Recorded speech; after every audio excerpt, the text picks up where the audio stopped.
Garbėjai Kristai, sveiki prisijungę į Kūno teologiją paprastai. Tinklalaidė, kurioje remdamiesi išlaisvinančių Švento Jono Pauliaus II mokymu, per pokalbius gilinsimės į tikrąjį kūną, jo grožio ir paskirties supratimą.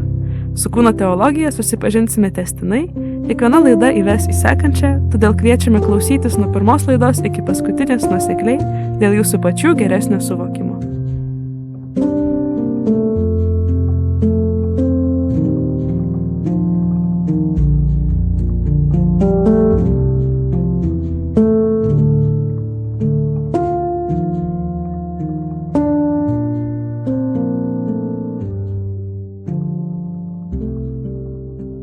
Mano vardas Neda ir aš šiandien kalbu su misionieriumi Valentinu Kliukovski. Labas, Valentinai. Labas, Neda. Gal galėtum mums pristatyti Kūno teologiją, kas ji tokia yra ir iš kur jie atsirado? Taip, žinoma. Kūno teologija yra katechezių serija nuo Jono Pauliaus II, kuri tęsiasi nuo 79 iki 84 metų.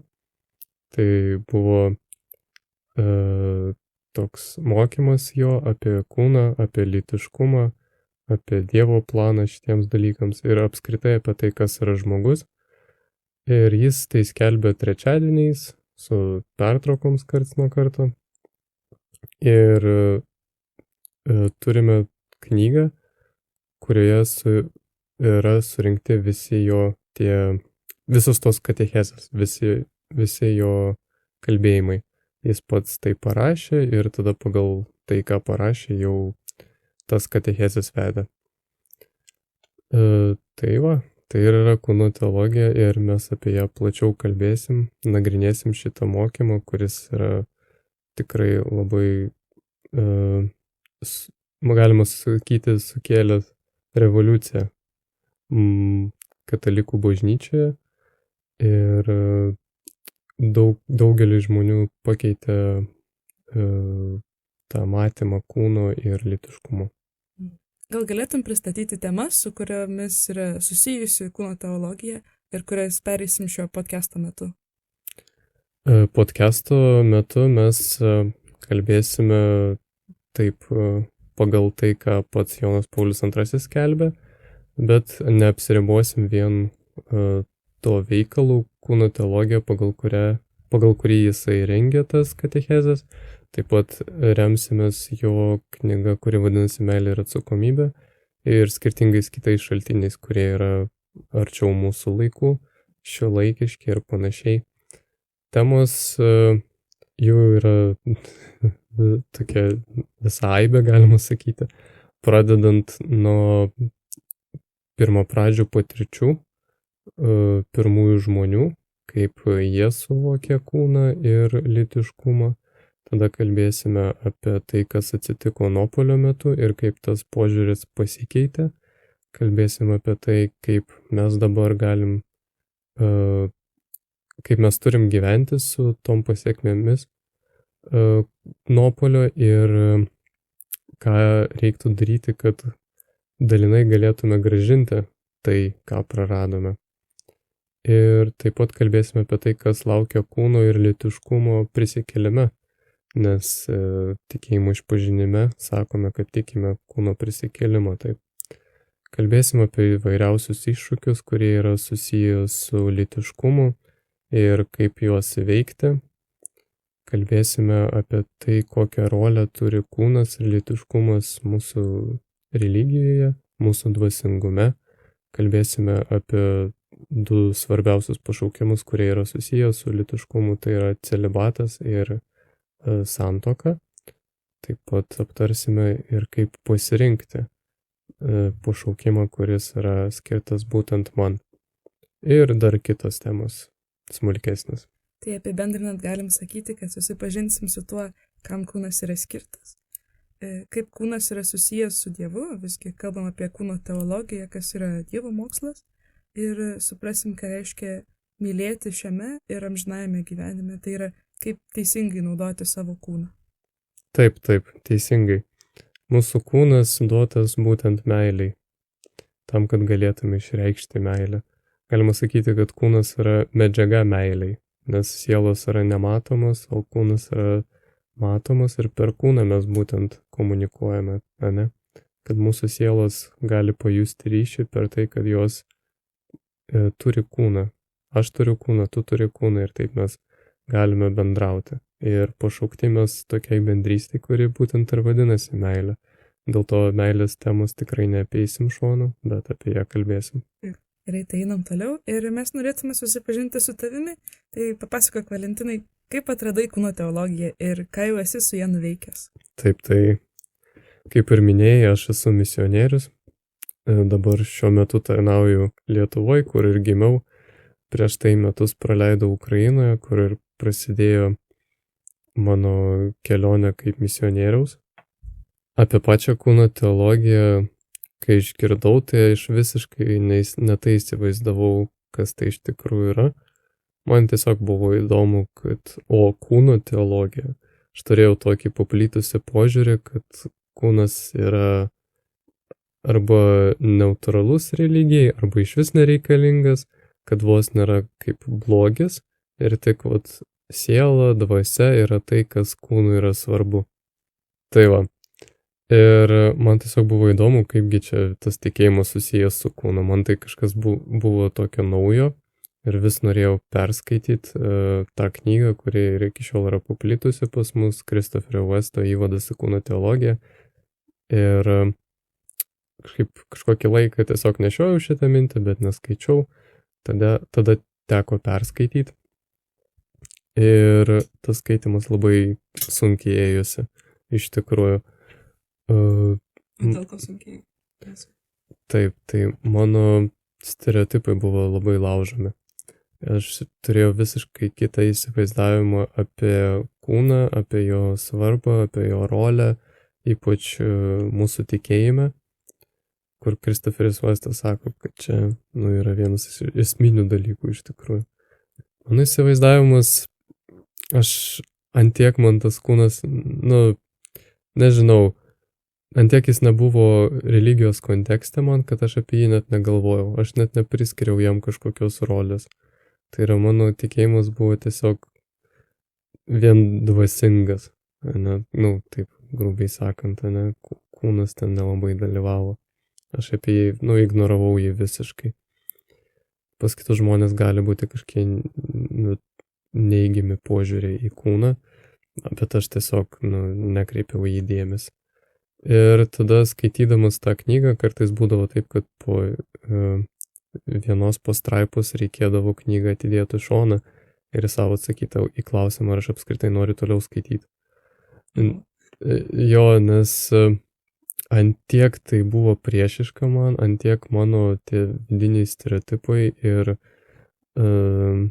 įsitikinimai neatitiko tam, ką aš skaičiau, kad aš priešinaus.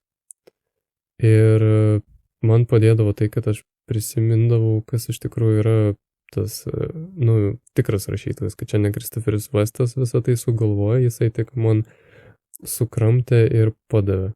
Bet iš tikrųjų, kad čia yra Jono Pauliaus II mokymas. Ir aš prisiminiau, taip, čia yra mūsų popiežius, net ir šventas. Gali pasitikėti. Jo, kad čia bažnyčios mokymų kaip ir reiktų pasitikėti. Tada reikėjo vis tiek tą knygą šone palaikyti ir tiesiog suvirškinti tą medžiagą, kurią perskaičiau, nes aš suprasdavau, jog jeigu toliau spausiu per prievartą, aš nepagausiu, kas ten yra. Mes visi nesam tokie balti lapai, mes visi esam skirtingi žmonės su skirtingomis patirtimis, suvokimais, absoliučiai taip. Kažkas gali labai tai greitai sugerti, jeigu, pavyzdžiui, turėjo sveiką patirtį šeimoje, ne, ir tas lytiškumas nebuvo pažeistas. Ir matė gerą pavyzdį ir kažkaip natūraliai susideda tokia nuomonė gera apie lytiškumą, ne.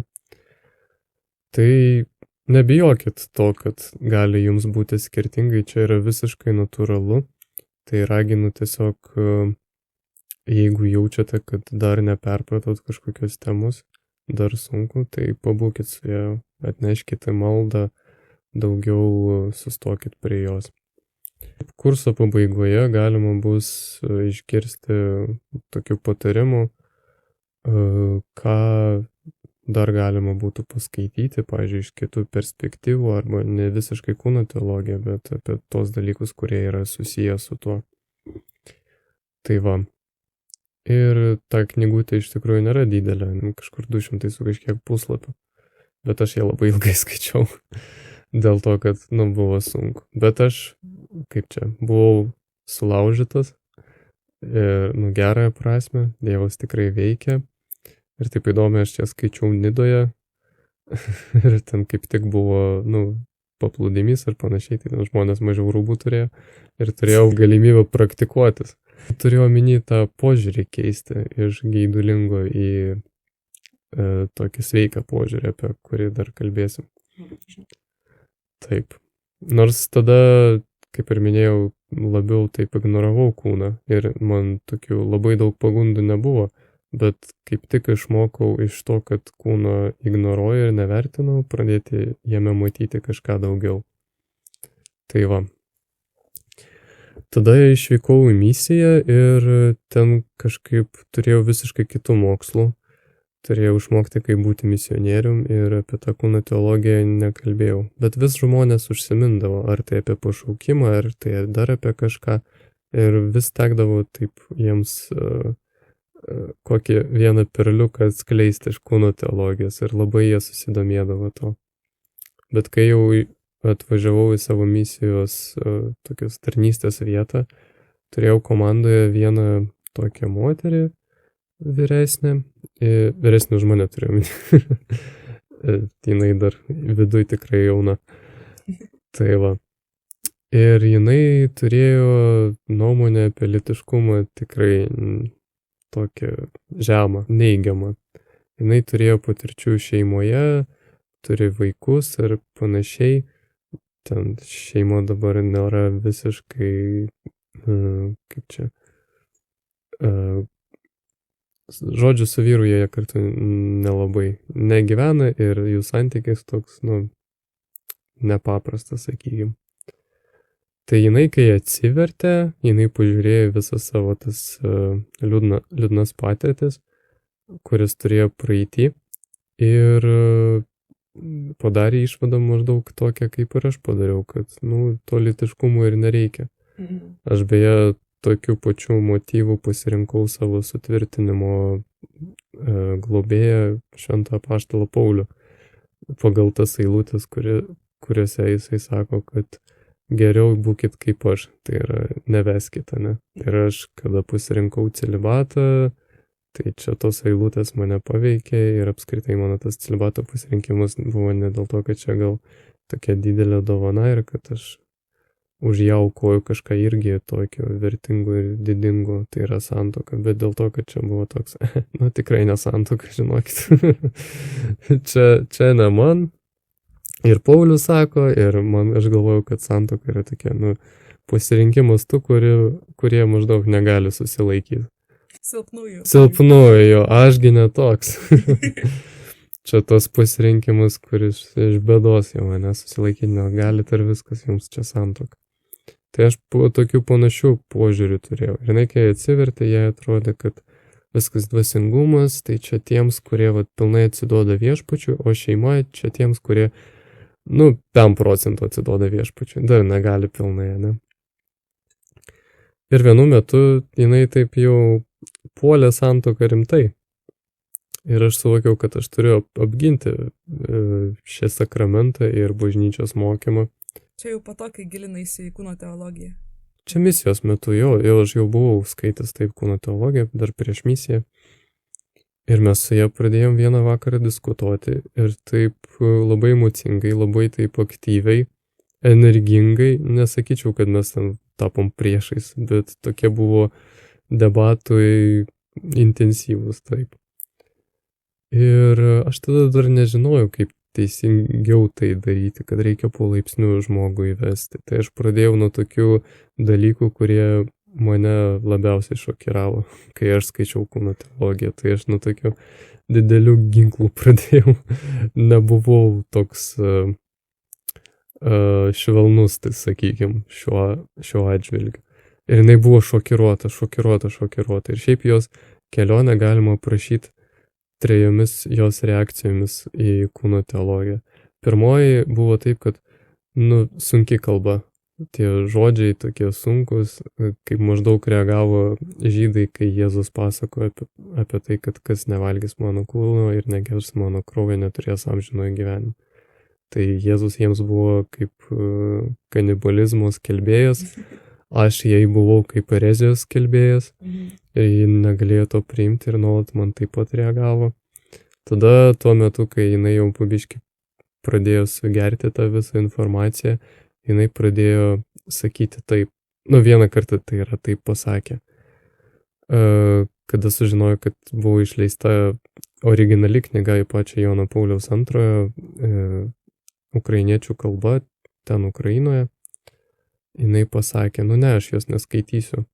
Ir man sako, žinau, kad aš skaistykloje tai dar 300 metų papildomai praleisiu vien skaitydama tą kūno teologiją, bet aš nematau čia prasmės jos skaityti arba neturiu tam laiko, žodžiu, bet jinai jau suprato, kad čia yra kažkas vertingo. Bet aišku, didelė knyga, ten 700 puslapių. Jo, apie ją dar trumpai užsiminsiu. Ir paskutinė reakcija čia jau toks pikas buvo, kai jinai pasakė, jeigu visos Biblijos sudegtų pasaulyje, bet mes turėtume kūno teologiją, to užtektų, kad pažintume Dievą ir galėtume skelbti gerąją naujieną. Stipru. Čia antiek stipru, aš tai buvau nustebęs, nes aš prisimenu, nuo ko viskas prasidėjo ir kaip jinai buvo tokia nelabai norinti visą tai priimti ir ką aš dabar gaunu. Tai čia, tiesiog wow man buvo. Ir galų gale jinai po to tapo apaštalė kūno teologijos. Ta prasme, kad jinai, taip perkeltinė prasme paėmė garsiakalbį ir ėjo visur ir kalbėjo apie tą kūno teologiją. Ir ten žmonės taip susidomėjo visko. Maždaug tuo pačiu metu aš šiaip daug dirbau su jaunimo bendruomenė, kuri ten buvo vietoje, ir aš žiūrėdamas į juos, kažkaip save prisiminiau, kuris gavo tas žinias nelabai teisingas apie kūną, ne? Ir iš pasaulio, iš draugų, gal ir iš kažkokių, nesakykim, tiesioginių bažnytinių šaltinių, bet iš to, ką kalba apie bažnyčią, nes tikrai gali susidaryti toks įspūdis, kad, bažnyčia tą kūną ignoruoja, ne? Ar tarsi nori sužeisti, kad dvasia pakilėtų? Jo, pasninkus duoda, bet šiaip į kūną nekreipia dėmesio, ne? Svarbu tu apmarink tą kūną, o šiaip tai dvasia meldžiasi ir viskas gerai. Tai gali toks įspūdis susidaryti, nors čia iš tikrųjų nėra tiesa. Tai va, ir aš jos žiūrėdamas galvoju, geriau jiems kuo anksčiau gauti tą gerą informaciją, gerą sėklą, kad kuo mažiau jie po to kentėtų, kaip aš kentėjau, kai bandžiau įsitikinti, kad nėra tiesa, ką aš galvoju. Ir man iki šiol reikia tam tikrus dalykus priimti, kad aš neteisingai manau, neteisingai žiūriu ir reikia tą požiūrį pakeisti. Tad šitas procesas mane iki šiol vyksta. Tai va, ir aš nuėjau pas tos bendruomenės lyderį ir sakau, gal pravesim tokį kursą, visai aktualus su to lytiškumu ir panašiai. Jis sako, okei. Tai 2 mėnesius sėdėjau, rašiau medžiagą tam kursui, jį pravedžiau, tada galvojau, 2 mėnesius sėdėjau ir dabar tik vieną kartą tą kursą pravesiu, kažkaip nelabai. Bet dėl to, kad turėjau tą draugę, kuri kaip garsiakalbis visur skelbė apie kūno teologijas, atsirado žmonių ir dar 4 kartus teko kalbėti šią temą. Dar Ukrainoje, tada, kai jau grįžinėjau į Lietuvą, turėjau progą nupirkti tą originalią knygą ukrainietiškai. Aš ją ir iki tol turėjau pasiskolinęs, bet taip ir neperskaičiau. Jo Dievas davė tokią malonę, kad aš staiga pradėjau kalbėti ukrainietiškai ir ne taip, kad žmonės net pažindavo, jog aš esu lietuvis. Tai dabar juokauju, kad jis tai padarė tik tam, kad aš tą kalbą galėčiau perskaityti originalų darbą Jono Pauliaus II, nes į lietuvių kalbą dar yra išversta, nors vertimai vyksta, kiek žinau. Grįžęs į Lietuvą, toliau buvau misionierius, bet turėjau daug laisvo laiko, tai sėdėjau tą knygą kaliau, bandžiau ją suvirškint, sunkėjusi, nes jinai parašyta tokia kalba labai moksliška. Visgi teologinė knyga. Taip, ir filosofinė. Tai ten daug terminų tokių filosofinių ir teologinių ir šiaip parašyta taip labai aukšta kalba. Ir dar ukrainietiškai, tikrai nesu meistras toj kalboj. Tai va, ir kartais teko turėti tokias dienas, kur per visą dieną perskaidai 2-3 puslapius ir tik tiek sugebėjai suvirškint ir viskas, nes jau nebėra laiko dirbti. Tai 700 puslapių, tai toks pabiški progresas, mažiukas. Taip, tai pas mus juokavo, kad tą knygą galima kažką nužudyti, nes jinai tokia stora ir didelė. Bet Biblija panašu irgi. Na jo, bet ten Biblijai taupo vietą, ten tai netaupo. Žodžiu, ir dėl to, beje, čia viena iš priežasčių, kodėl rašome podcastą, nes, tikrai žmonėms gali būti sunku ir gali trūkti motyvacijos skaityti tokias knygas, kurios yra mokslinės, tikrai mokslinės. Tai čia paprastai, kaip ir yra pavadinime podcast'o, bandysime jums tas gelbėjančias tiesas paaiškinti. Tai va, kai baigiau nagrinėti tą knygą, papildžiau, patobulinau kurso medžiagą, surinkau kursą kartu su 3 mano draugėm, viena iš jų Neda, pašnekovė. Taip, sveiki. Va, ir dabar įrašymo metu jis dar tęsiasi, bet jau eina į pabaigą. Po kurso sugalvojau, ne po kurso, prieš kursą dar sugalvojau, kad vis tiek į kursą ne visi pateko, kas norėjo, o aš po to išvažiuosiu, neturėsiu galimybės tą kursą vesti. Kur išvažiuoji? Aš išvažiuoju į Jėzuitų Naujokyną, nes stoju į ordiną. Ačiū, kad pat klausai. Dabar labai daug žmonių už tave galės melstis, tai tiesiog gerai išnešti viešumą. Labai būtų gerai, kad melstis, jau. Tai va, ir sugalvojau podcastą padaryti, nes, negalėsiu vest kurso, bet žmonėms vis tiek reiktų šitą viską žinoti, tai paliksiu, taip sakykim, pėdsaką. Tai tokia mano istorija su kūno teologija, taip. Sakyk, jau kelis kartus esi pravedęs kursą ir vedėjai ir paaugliams, jaunimui ir suaugusiems vedėjai, taip? Taip, vedžiau paaugliams, jaunimui, vedžiau suaugusiems, teko vesti ir priklausomiems žmonėms reabilitacijos centre ir kopriklausomiems žmonėms, tai yra tų žmonių giminaičiams. O su kokiais klausimais dažniausiai ateina pas tave žmonės? Ir ar jie skiriasi tarp amžiaus grupių? Suaugusį, kiek iš mano patirties, tai klausia apie Bibliją. Apie tai, kaip tas mokymas atsiskleidžia Biblijoje. Pavyzdžiui, kaip atsirado lytinis santykis. Taip, ar čia yra pasiekmė prigimtinės nuodėmės ar ne? Yra toks paplitęs mitas, sakykim. Atsakymus ne. Tai va, tai gal dėl to, kad jie turi vieną suvokimą tikėjimo ir jis labai paremtas Biblija ir jie tada bando kažkaip iškapstyti, o kur ten Biblija yra, tai apie ką tu kalbė, žinai. Jaunimui rūpi klausimai apie, taip vadinamą, tą lytinį potraukį, ne? Apie tą jėgą, kurią turime viduj. Maždaug ką su ją daryti, kaip teisingai elgtis ir panašiai. Nenuostabu, kad jaunimui tokie klausimai kyla. Taip pat jaunimui labai įdomu apie pašaukimą. Kaip tik, nes jų metas yra skirti. Taip. Ir šio podcast'o metu bandysim labiau atskleisti tą pašaukimą, apie kurį jaunimas tikriausiai mažiau galvoja.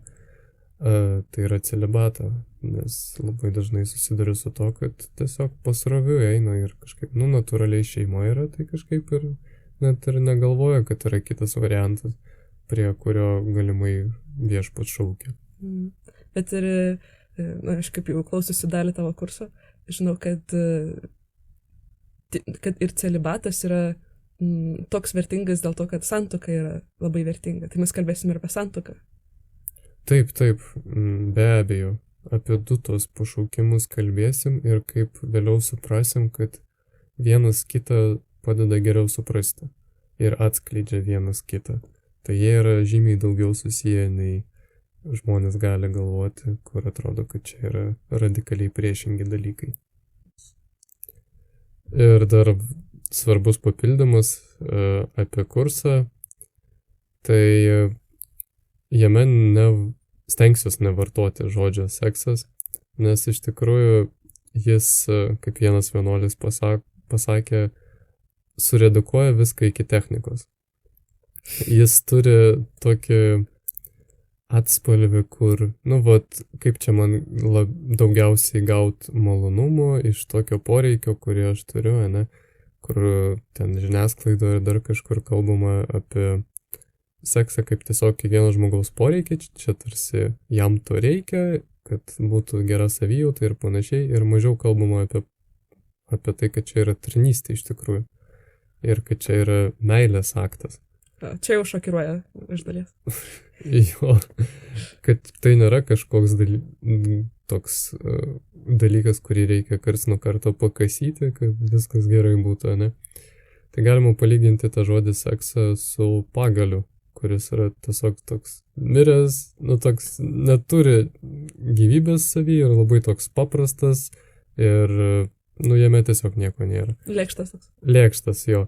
O tie lytiniai santykiai, santuokinis aktas, čia labiau būtų kaip medis, kuris, toks labai įvairus, labai gražus, turi savy gyvybės ir nėra toks paprastas, labiau toks gerąja prasme komplikuotas, turi daugiau to tokio svorio prasminio.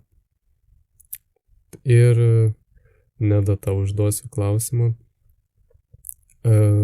Kaip tavo gyvenimas pasikeitė ar nepasikeitė prisilietus prie kūno teologijos? Taip, tai gal pirmiausia, seniau, kai išgirdavau žodžius kūno teologija, tai man asocijuodavosi tiesiog su bažnyčios lytiškumo ugdymu ir gal nelabai daugiau, ta prasme, kad, ir aš labai nesigilindavau, nes galvodavau, kad tai yra maždaug tie esminiai dalykai, tai jokių lytinių santykių iki santuokos, kad masturbacija yra blogai ir kad geisti kitų žmonių irgi yra blogai.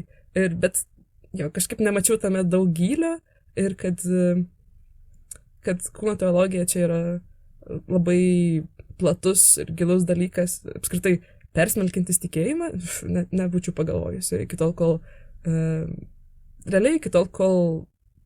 neklausiau Valentino paskaitų apie tai. Aišku, įsimėšiau nuo Pauliaus antrojo, bet šiek tiek dar plačiau susipažinau su kūno teologija būtent per Christopherį Westą, kur Valentinas jau minėjo apie jo knygą Įvadas į kūno teologiją. Tai patį Christopherį Westą aš mačiau pasaulinėse jaunimo dienose Portugalijoje. Pavyko iš trečią kartą patekti į jo paskaitą. Iš tiesų, tiek, kiek jaunimo ėjo į tą paskaitą, tiesiog rodo, kiek šita tema yra aktuali. Nes, mes bandėm su draugais įeiti 3 kartus ir visą laiką ateidavom, atrodo, per vėlai, nors stovėjom apie 1 valandų eilėje. Tai tiesiog tiek daug žmonių rinkosi paklausyti būtent apie kūno teologiją išgirsti. Ir kai pagaliau patekom, supratom, dėl ko tiek žmonių tenai grūdosi. Tai paskaita buvo iš tiesų, kaip Valentinas gal sakė, sprogdinantis smegenis, nes Westas kalbėjo apie kūną, bet apie žmogaus kūną ir tiesiog apie žmogų, apie žmogaus orumą. Ir pavyzdžiui, viena mane šokiravusi vieta, kaip šokiravusi, bet palikusi įspūdį vietų, buvo, kai Westas ant scenos išsikvietė vieną vaikiną ir sako publikai, dabar visi pažiūrėkime jo kūną. Nu, ir visi pradėjo juoktis šiek tiek, nes čia, tipo, dabar mes žiūrime jo kūną. Nu, toks gal siejam su geidulingumu, tik į kūną žiūrėti. Ir, aišku, pradėjo juoktis, nes, nu, publika jautėsi šiek tiek nemaloniai gal. Ir po to Westas sako, dar pažiūrėkit į jį. Dabar neatsimenu jo vardą, bet, sakykime, vardas Jonas. Sako, pažiūrėkit į Joną. Ir reakcija visai buvo visai kitokia. Ir pajaučiau savį, kad kažkaip tas, kaip pasakyti, tas žvilgsnis į Joną buvo daug daugiau su meile.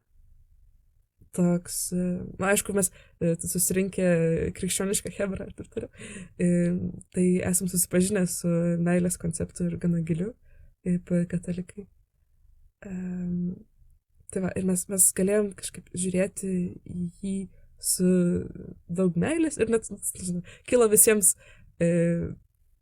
noras net paploti. kas buvo nuostabu, mes kažkaip per tas 2 valandų paskaitas, per tą paskaitą mes sveikinom žmogiškumą, sveikinam visą žmogų su viskuo, kas jis yra. Tai va, ir kažkaip pamatėm irgi savo įsivaizdavimą, savo matymą žmonių, kad kuo tai skiriasi, kur žvelgiam vien tik į kūną, tai, pat sakau, dažnai turim gal ir neigiamas asociacijas, bet irgi galim žvelgti į tą patį kūną ir matyti daug daugiau, matyti žmogų. Galim sakyti, matyti ir jo sielą per tą jo kūną, jeigu to ieškom, jeigu to matom. Tai nuo tos paskaitos man reikėjo labai daug apmąstymų, tai kaip aš žiūriu į kitų kūnus, bet dar labiau kaip žiūriu į savo kūną. Vėliau, gilinantis į kūno teologiją per paskaitas, per kursą, supratau, kad wow, ja, čia ne tik tai, kad aš turiu kūną, kad kūnas yra manęs dalis, kad tai yra didžiulė dovana viso to, kas aš esu apskritai. Gal ar sunku paaiškinti, kad turiu omeny tiksliau. Bet kad pagaliau pajaučiu, kad mano kūnas yra mano dalis. Ir kad tai, ką darau su juo, pavyzdžiui, netgi tai, kaip meldžiuosi, šiek tiek pasikeitė, nes pradėjau daugiau kreipti dėmesį į savo kūną, pavyzdžiui, rankas arba klūpėjimą. Ir tai mane, bet, žinau, tai atsimė, atrodo, tą tokį tradicinį požiūrį, kur turime nei tradicinį iš tos pusės, kad darau dėl to, kad tradicija, dėl to, kad kiti daro. Ir ten per mišias klaupiuosi, nes kiti klaupiasi. Nu, toks, nežinau, atneštas aklas vaizdinys, kad tiesiog darau, seku aklai ir kažkaip, nežinau, nebūtinai įdedu į kiekvieną savo judesį prasme. Tai pagaliau susipažinusi su to, ką reiškia kūnas, galiu dėti daugiau prasmės į tai, ką jis daro ir suprasti, kad tai, ką jis daro, turi prasmę. Tai va, mano gal tokia kelionė, aš vis dar keliauju, nes rūpintis kūnu yra iššūkis, ypač tiems, kurie nepratę, kaip aš. Gal šiek tiek būna apleidžiu savo kūną ten įvairiose vietose, bet džiugasi būnant šitoj kelionėj ir keliaujant kartu su jumis. Ačiū tau už tokį nuoširdų atsakymą. Kaip tik trumpai paminėsiu apie formatą podcast'o, kad kai karts nuo karto užduosiu klausimą, arba tiesiog kokį retorinį, arba nedai konkrečiai, ir kviečiu jūs klausytojai tuo metu sustabdyti podcast'ą ir pagalvoti. Ir patiems pabandyti išsiaiškinti, koks būtų atsakymas į tą klausimą, kad ne vien taip pasyviai priimtumėt informaciją, bet ir įtrauktumėt savo protą, kuris irgi yra didžiulė dovana iš viešpaties. Ir tokiu būdu geriau įsisavins viskas tai, ką papasakosi. Ir antras formato ypatumas, šio podcast'o formato ypatumas, tai yra tokie namų darbai, kad irgi įsisavintų ir užsitvirtintų tai, kas apie ką kalbame čia. Tai namų darbai tokie sekančiam kartui labai paprastai tiesiog perskaityti pradžios knygos 1 ir 2 skyrių, kad galėtumėte pasiruošti tom temom, nuo kurių pradėsime. Kitą kartą pradėsime jau mūsų šito kurso medžiagą, kalbėsime apie pasaulio ir konkrečiai žmogaus sukūrimą ir apie tokį terminą kaip pirmapradė vienatvė. Taip, tai ačiū Valentinai už pokalbį. Su džiaugsmu. Tai ir pasimatysime kitoje serijoje. Iki. Iki.